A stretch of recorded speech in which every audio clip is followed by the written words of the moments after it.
So we'll see what happens with the woodpeckers today. They were quiet this morning, so I anticipate they were waiting for the talk. Danrakito observed that they basically, every time I went silent, they went silent, and every time I started talking, they started talking, so wanting to join in on the fun. Let's see. So I thought I'd start with a sutta that is kind of a classic sutta, and pointing to, again, back to basics, the fundamentals of training that we need to pay attention to, and particularly in this case, a fairly junior monk who was starting out and maybe was a bit overconfident, and then encountered some difficulties and received some instruction from the Buddha about appropriate themes to contemplate. It's the Meghiya Sutta. Meghiya is the name of the monk, and this is found in the collection of the Udana suttas. So it's in chapter 4, the first one. Thus have I heard. At one time the Lord was staying at Chalika on Chalika Hill. At that time, the Venerable Meghiya was the Lord's attendant. Then the Venerable Meghiya approached the Lord, prostrated himself, stood to one side, and said, "I wish to go into Jantu village for alms food, revered sir." "Do now, Meghiya, what you think it is time to do." Then the Venerable Meghiya, having put on his robe in the forenoon, and taken his bowl and outer cloak, entered Jantu village for alms food. Having walked in Jantu village for alms food, after the meal, on returning from collecting alms food, he approached the bank of the river Kimikala. As he was walking and wandering up and down beside the river for exercise, he saw a pleasant and charming mango grove.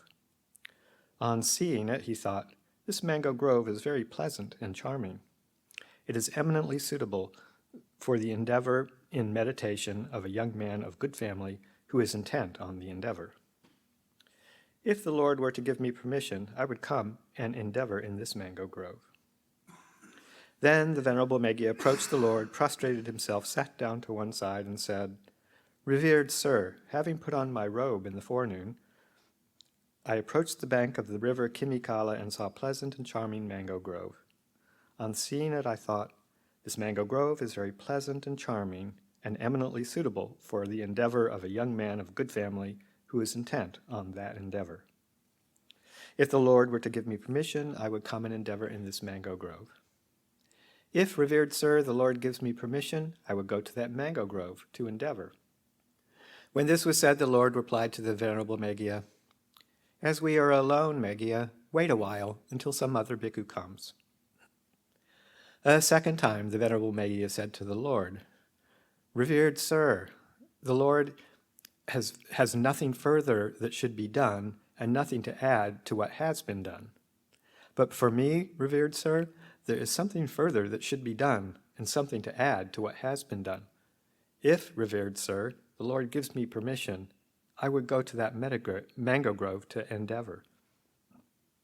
A second time, the Lord replied to the Venerable Meghiya, "As we are alone, Meghiya, wait a while until some other bhikkhu comes." A third time, the Venerable Meghiya said to the Lord, "Revered sir, the Lord has nothing further that should be done," etc. "As you are talking of endeavoring, Meghiya, what can I say? Do now, Meghiya, what you think it is time to do." Then the Venerable Meghiya rose from his seat, prostrated himself before the Lord, and keeping his right side towards him, went to that mango grove. On entering that mango grove, he sat down at the foot of a certain tree for the rest period during the middle of the day.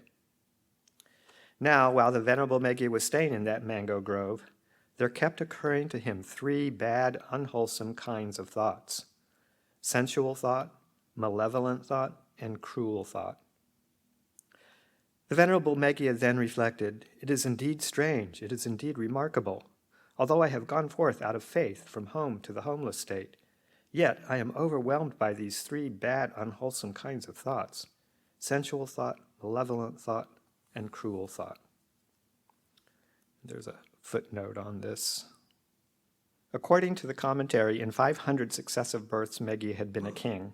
His royal park was located where that mango grove now stood, and he used to sit together with his dancing girls at the very spot under the tree where he had sat down for meditation. Thus, when he sat down at that spot, he felt as if his monkhood had left him, and his mind was overrun by fantasies of beautiful dancing girls. Also, in the lives as a king, at the same spot, he had ordered the execution and imprisonment of bandits, and thus when he sat there as Meghiya, malevolent and cruel thoughts arose in him. Then the Venerable Meghiya, on emerging from seclusion in the late afternoon, approached the Lord, prostrated himself, sat down to one side, and said, "Revered sir, while I was staying in that mango grove, there kept occurring to me 3 bad, unwholesome kinds of thoughts. And I thought, it is indeed strange." Buddha replies, "When mind deliverance is as yet immature, Meghiya, 5 things lead to its maturity." What 5? Here, Meghiya, a bhikkhu has good friends, good associates, good companions. When mind deliverance is as yet immature, Meghiya, this is the first thing that leads to maturity. Furthermore, Meghiya, a bhikkhu is virtuous. He lives restrained by the restraint of the patimokkha, endowed with conduct and resort. Seeing danger in the smallest faults, he trains in the training rules he has accepted. When mind deliverance is as yet immature, Meghiya, this is the second thing that leads to its maturity. Furthermore, Meghiya, a bhikkhu obtains at will, with no trouble or difficulty, talk that is effacing, a help in opening up the mind, and which conduces to complete turning away, dispassion, cessation, peace, direct knowledge, enlightenment, and nibbana. That is, talk about fewness of wishes, talk about contentment, talk about seclusion, talk about being non-gregarious, talk about putting forth energy, talk about virtue, talk about concentration, talk about wisdom, talk about deliverance, talk about the knowledge and vision of deliverance. When mind deliverance is as yet an immature Meghiya, this is the third thing that leads to its maturity. Furthermore, Meghiya, a bhikkhu lives with energy instigated for the abandoning of unwholesome states and the acquiring of wholesome states. He is vigorous, energetic, and persevering with regard to wholesome states. When mind deliverance is as yet immature, Meghiya, this is the fourth thing that leads to its maturity. Furthermore, Meghiya, a bhikkhu is wise, endowed with the Noble One's penetrative understanding of rise and disappearance, leading to the complete ending of suffering. When mind deliverance is as yet immature, Meghiya, this is the fifth thing that leads to its maturity. When mind deliverance is as yet immature, Meghiya, these 5 things lead to its maturity. It is expected of a bhikkhu who has good friends, good associates, good companions, that he will be virtuous, that he will live restrained by the restraint of the patimokkha, endowed with conduct and resort, and seeing danger in the smallest faults. He will train in the training rules he has accepted. It is expected to be of a bhikkhu who has good friends that he will obtain at will with no trouble or difficulty, talk that is effacing, a help opening up the mind, talk about the knowledge and vision of deliverance. It is to be expected of a bhikkhu who has good friends that he will live with energy instigated, vigorous, energetic, and persevering with regard to wholesome states. It is to be expected of a bhikkhu who has good friends that he will be wise, endowed with the Noble One's penetrative understanding of rise and disappearance, leading to the complete ending of suffering. A bhikkhu, Meghiya, who is established in these 5 things should also cultivate 4 additional things. Foulness, which is the word that John Ireland uses for Asubha practice, so unattractiveness particularly, should be cultivated for overcoming lust. Loving kindness should be cultivated for overcoming malevolence. Respiration mindfulness, which we usually say is mindfulness of breathing, should be cultivated for cutting off discursive thinking. The perception of impermanence should be cultivated for the removal of the conceit, I am. For when one perceives impermanence, Megya, the perception of not self is established. When one perceives not self, one reaches the removal of the conceit, I am, which is called nibbana, here and now. So that's the Buddha's instructions to Megya. I think something that probably all of us can still benefit from quite a bit.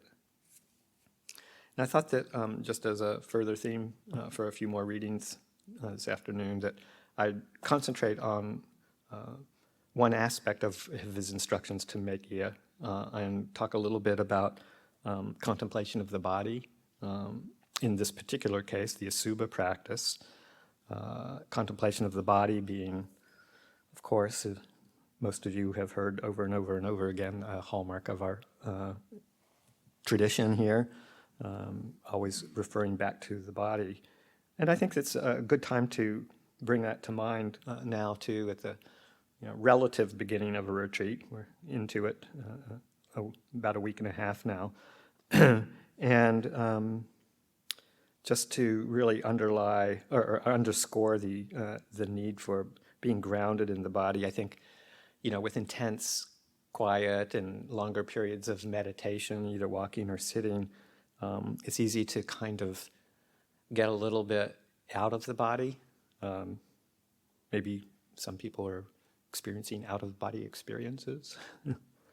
And you can get into kinds of zombie absorption, easily enough.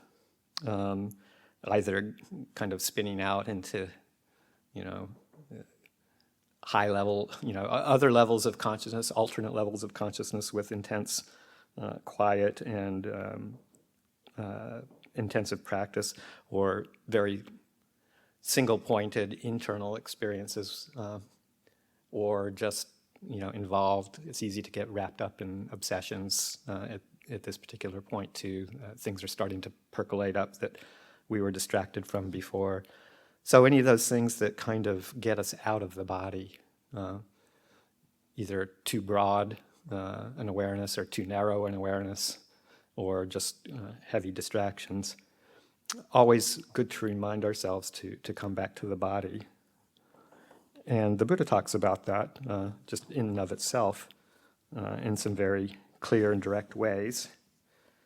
I'm going to read a few selections here from the Anguttara Ones under the section Mindfulness Directed to the Body. Bhikkhus, even as one who encompasses with his mind the great ocean, includes thereby all the streams that run into the ocean, just so whoever develops and cultivates mindfulness directed to the body includes all wholesome qualities that pertain to true knowledge. Bhikkhus, one thing, when developed and cultivated, leads to a strong sense of urgency, leads to great good, leads to great security from bondage, leads to mindfulness and clear comprehension, leads to the attainment of knowledge and vision, leads to a pleasant dwelling in this very life, leads to realization of the fruit of knowledge and liberation. What is that one thing?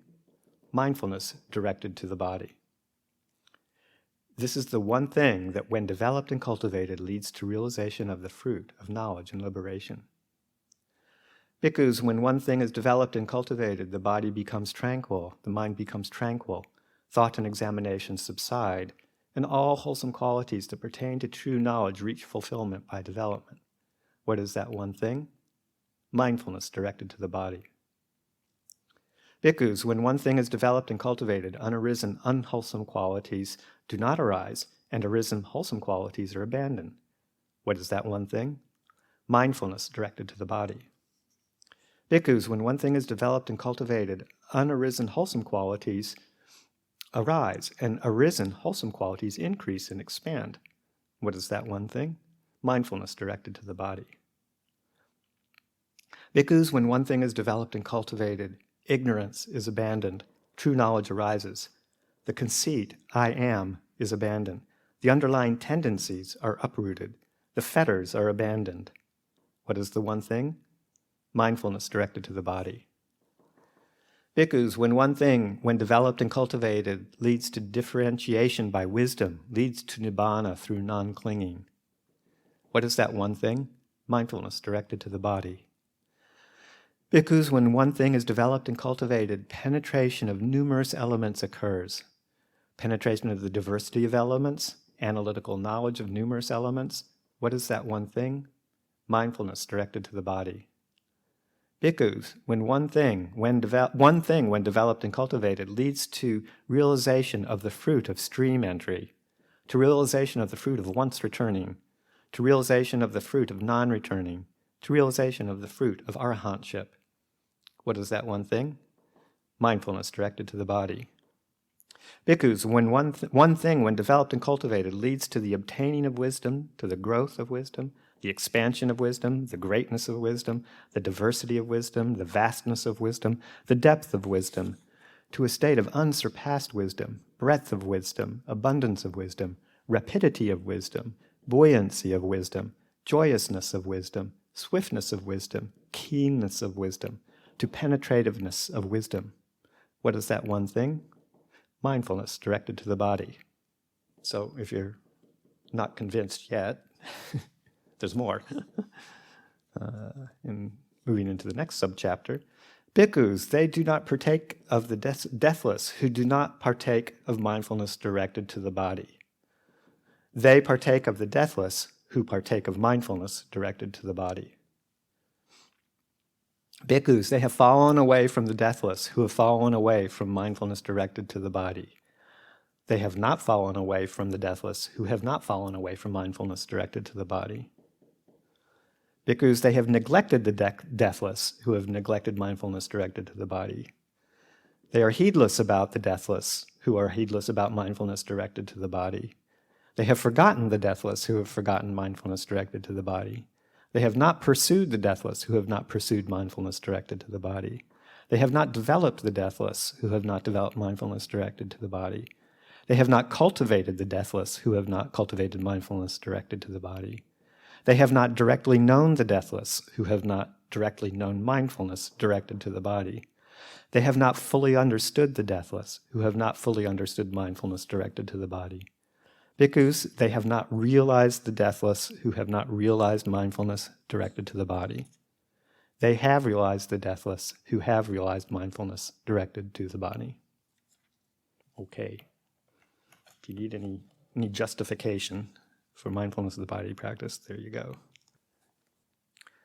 So as people are probably aware, it's elucidated in several contemplations in the Satipatthana Sutta, Majjhima number 10.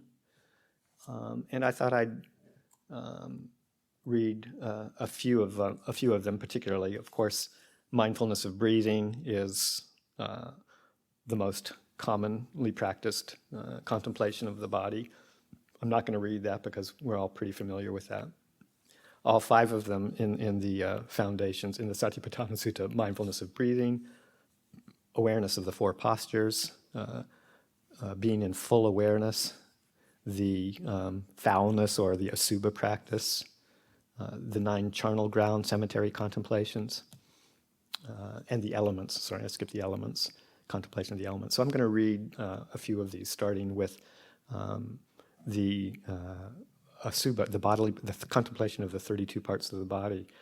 And just at the outset of the retreat, for those who haven't picked it up as a practice, just to encourage that. I found it a fundamental practice that Luang Por encouraged me in my very first year as an anagarika to practice with the 32 parts pretty much exclusively as my kammatthana, my meditation object, my meditation theme, and found that it was of great benefit at that time and even now these days. So we have it in the chant, in the morning chanting book, or in the chanting book. Oftentimes we chant it as a reflection.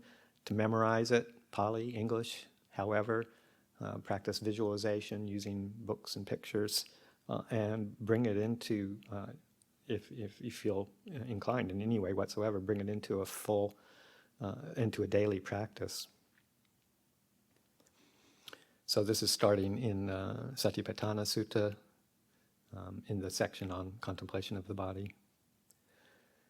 Again, bhikkhus, a bhikkhu reviews this same body up from the soles of the feet and down from the top of the hair, bounded by skin, as full of many kinds of impurity, thus.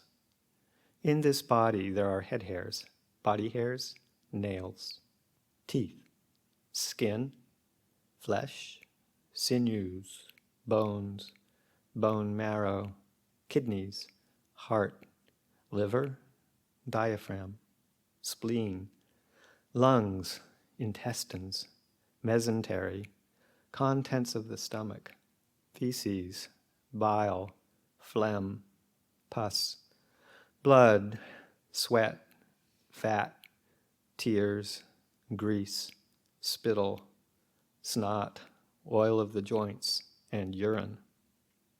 And then later on, it's not mentioned here, but later on, the brain is added. Just as though there were a bag with an opening at both ends, full of many sorts of grain, such as hill rice, red rice, beans, peas, millet, and white rice, and a man with good eyes were to open it and review it thus. This is hill rice, this is red rice, these are beans, these are peas, this is millet, this is white rice. So too a bhikkhu reviews the same body as full of many kinds of impurity thus. In this body there are head hairs, etc., and through to the end. In this way he abides contemplating the body as a body, internally, externally, both internally and externally. And he abides independent, not clinging to anything in the world. That too is how a bhikkhu abides contemplating the body as a body. And so I just want to emphasize again this particular contemplation. I'll go over the refrain in just a minute that kind of accompanies this and the other, each of the other ones. That it's not just Asubha practice. The 32 parts isn't just for the sake of reducing sensual desire, sexual lust. It covers, I find, a whole gamut of aspects of contemplation. Both it's just very settling, very cooling. It's a samatha practice in itself. Once you've memorized it and just merely repeating it, it can really settle the mind just as it is, as a recitation, like a mantra. Of course, the Asubha aspect of it, when you bring it into both recitation and visualization, and even tactile experience. You can feel many of these body parts in your meditation when you're reviewing them. Some are pretty subtle. Some are pretty obvious, like the heartbeat, the breathing, the lungs, bowels. You can, really get feelings in the body. So to incorporate all of those aspects in the meditation as a way of settling the mind, cooling the mind. And then also very strong basis for developing insight. And the insight phraseology here is, in this way he abides contemplating the body as a body internally, or he abides contemplating the body as a body externally, or he abides contemplating the body as a body both internally and externally. Or else he abides contemplating in the body its nature of arising, or he abides contemplating in the body its nature of vanishing, or he abides contemplating in the body its nature of both arising and vanishing. So both looking internally, externally, one's own body, another person's body, internally, externally, contemplating the body as the 32 parts. Also contemplating the impermanence aspect, the anicca, the constantly changing experience of the body, its aging as well. Or else mindfulness that, quote, there is a body, is simply established in him to the extent necessary for bare knowledge and mindfulness. And I think that's a very profound kind of expression. It sounds very simple. There is a body. Well, of course, there is a body. But it's referring, I think, to the anatta aspect of it, that it's just simply that perception. There is a body. just to the extent necessary for bare knowledge and mindfulness, not making anything more out of it, not evaluating it, not judging it in any way, but just experiencing it in and of itself as it is, very simple and straightforward. And in that way, you can really get to feel the lack of self in regards to the body in any way. The body is doing what the body does. It has its own intelligence, has its own nature. You don't really need to do anything except for feed it and take care of its rudimentary functions. It has a whole life of its own. The heartbeat keeps beating whether you are aware of it or not. The breathing keeps happening whether you're aware of it or not. And it gets old and sick and dies on its own schedule. And it's a pretty independent acting kind of a thing. And once you really experience that deeply and repetitively over and over, then the insight into not self has the possibility of appearing in your experience. And he abides independent, not clinging to anything in the world. That too is how a bhikkhu abides contemplating the body as a body. Then in the same section in that sutta are the reflections on the elements. Again, a bhikkhu reviews this same body, however it is placed, however disposed, by way of elements. Thus, in this body there are earth element, water element, fire element, and air element. Just as though a skilled butcher or his apprentice had killed a cow and was seated at the crossroads with it cut up into pieces, so too a bhikkhu reviews this same body by way of the elements thus. In this body there are the earth element, the water element, the fire element, and the air element. And then the same refrain. In this way he abides contemplating the body as a body, internally, externally, arising, ceasing, and there is a body. And often overlooked contemplation also in this section, the 9 charnel ground contemplations, very useful. Again, bhikkhus, as though he were to see a corpse thrown aside in a charnel ground, 1, 2, or 3 days dead, bloated, livid, and oozing matter. A bhikkhu compares this same body with it thus. This body, too, is of the same nature. It will be like that. It is not exempt from that fate. Again, as though he were to see a corpse thrown aside in a charnel ground, being devoured by crows, hawks, vultures, dogs, jackals, or various kinds of worms. A bhikkhu compares this same body with it thus. This body, too, is of the same nature. It will be like that. It is not exempt from that fate. Again, as though he were to see a corpse thrown aside in a charnel ground, a skeleton with flesh and blood, held together with sinews. And then a fleshless skeleton smeared with blood, held together with sinews. A skeleton without flesh and blood, held together with sinews. Disconnected bones, scattered in all directions. Here a hand bone, there a foot bone, here a shin bone, there a thigh bone, here a hip bone, there a backbone, here a rib bone, there a breastbone, here an arm bone, there a shoulder bone, here a neck bone, there a jaw bone, here a tooth, there the skull. A bhikkhu compares this same body with it thus. This body too is of the same nature. It will be like that. It is not exempt from that fate. Again, as though he were to see a corpse thrown aside in a charnel ground, bones bleached white, the colors of shells, bones heaped up, bones more than a year old, rotted, crumbled to dust. A bhikkhu compares this same body with it thus. This body, too, is of the same nature. It will be like that. It is not exempt from that fate. And then, in the same way, he abides contemplating the body as a body, internally, externally, arising, vanishing, and mindful that there is a body. This, too, is how a bhikkhu abides contemplating the body as a body. So, very potent images, very potent reflections, very important contemplations. I find just for myself that picking this up, using this contemplation often in the mornings, the very first early morning sit, my mind might still be a bit groggy or still coming out of the sleep realm, after getting up, even after doing exercise, walking down the hill, all that stuff. Sometimes there's still a bit of dullness.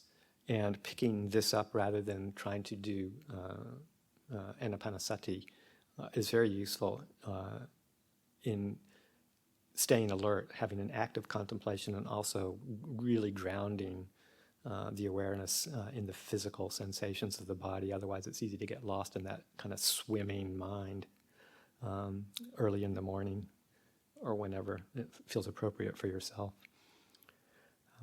And then the cemetery contemplations as well, very potent visualization and just imagining one's own body going through that deterioration process, and then just turning into a pile of dust and being blown into the wind. I was going to read another section from the Girimananda Sutta on the dangers, which gives a nice list of all sorts of diseases that the body can go into, but it's 2:05 now, so maybe I'll leave people to read that on their own. So just a few back to basics contemplations, expanding beyond our use of just anapanasati. 5 of these here in the contemplation of the body section, very useful, or maybe 6 actually. Very useful contemplations to pick up and remember and use frequently. Any particular comments or thoughts or questions about the use of this practice? Or from the Meghiya Sutta?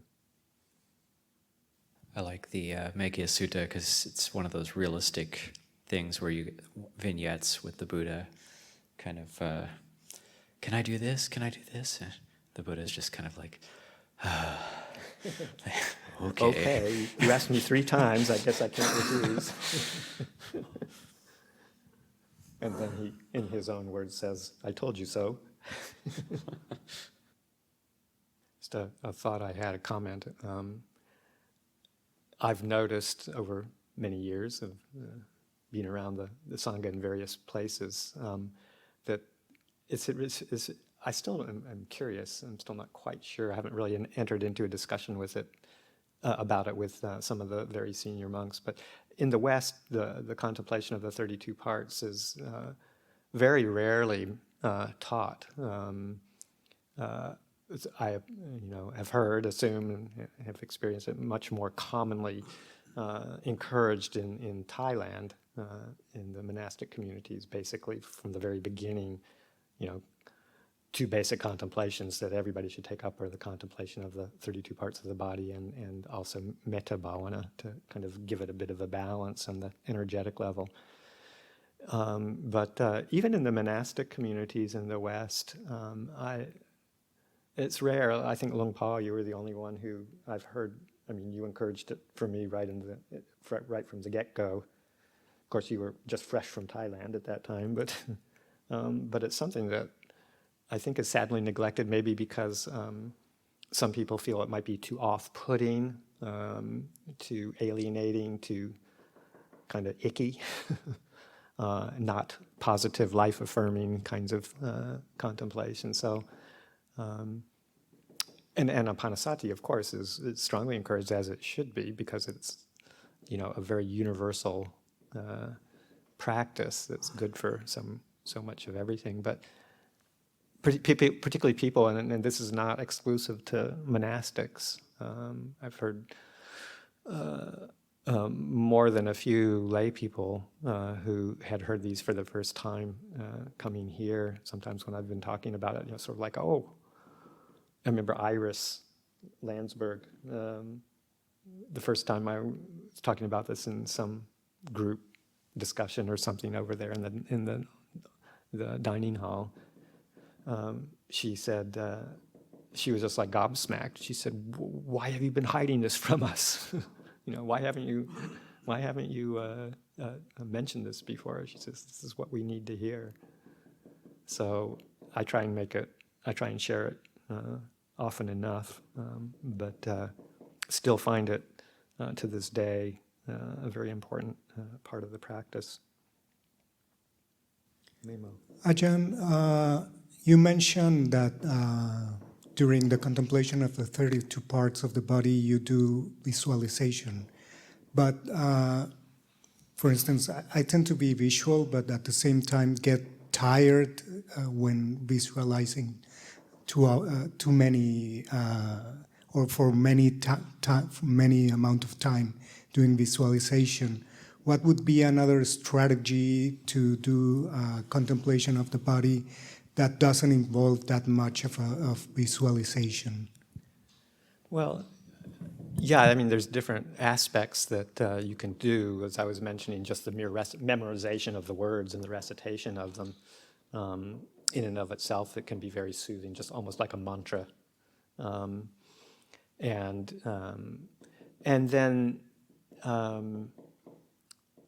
the other aspect, the third aspect that I find very useful is that when you're sitting and your mind has gone, relatively quiet, and you can feel the body, like you're not just lost in a swirl of concepts, thoughts, that kind of thing, or words, to really shift your attention to the experience of the body, particularly to what's called the autonomic processes, the processes that just go naturally, like heartbeat, which you can feel if you're quiet enough. You can feel your heartbeat or the pulsing in the body throughout your limbs as well as the center of the chest. To tune into that experience, the breathing, of course, is an autonomic process. Try and stop your breathing for more than 10 or 15 seconds, and the body just says, the body just thumbs its nose at you and says, "Forget it." And it takes over again. So just to notice those qualities, or even more subtle ones, like subtle movements of twitching in the face, little muscles doing things like that, a shifting of posture that is almost kind of, subconscious.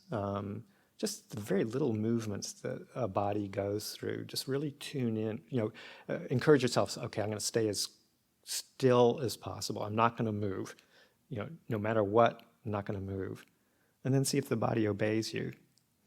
Watch those little twitches behind the eyes, or the swallowing of saliva, or just a constant little shift of the back, or something to straighten up. The body's always looking for a position to be in that's just a little more comfortable, and you don't have to be really conscious. Most of the time you're not really conscious of that, and the body's just, it's got its own intelligence, like I was saying. It does what it does. Or when you're walking, even noticing how you don't have to consciously think, lift the knee, push the leg forward, put the foot down, shift the weight, do the same thing with the other leg. The body just does it. So noticing that kind of, those subtle automatic processes that the body just does all the time. And all the internal organs, some of them you can feel, some of them you can't feel so easily. Like I've never been able to actually feel my spleen. But I can get a sense of density in some of the other areas, the larger organs, the stomach, the intestines, maybe even a little bit of the liver sometimes. And just to experience those subtle tactile qualities. And then, eventually allowing it to move to more of the subtle energies of the energies that course through the body. Or moving towards the elemental aspects of it, which is a more generalized experience of density, like the earth element, fluidity, liquidity, airiness, not just the breath coming in and out, but also the coursing of energies, and then heat or cold as you experience it. Those broad categories kind of are very good ways to contemplate the body. With that, gaining that perspective of anatta. This is not mine. This is not me. I'm not in control. I'm not in control of this. Yeah, I can influence it a little bit here and there, but I'm not in control.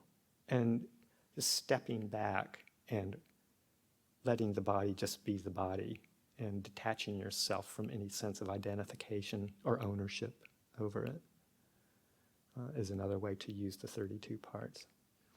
But I do encourage the visualization, you can develop the images in your mind so that they're not quite so, you don't have to force yourself to generate them, but you have to, you do have to put some intention behind it to do that, and you have to, I think most people benefit from looking at images, like in a medical textbook or photographs or some of the Asubha photos that you can find on various websites, and to really burn them into your visual memory so that when you're going through it and you say hair of the head, that image just pops up. You don't have to kind of like put a lot of effort into it. So it's a matter of habituation to get those images going. But this awareness of the body, and particularly the tactile, like just when you're walking up and down the hill, just the more often you can remind yourself, there is a body, and separate a sense of ownership from that experience of the body. Just that repetitive pulling your mindfulness to that practice can really produce some profound results in terms of how you relate to it as not me, not mine. Any comments from Unpa, Ajahn Yanako, further experiences or anything before we wrap it up? Well, in that case, it's 2:15. Happy contemplating this afternoon.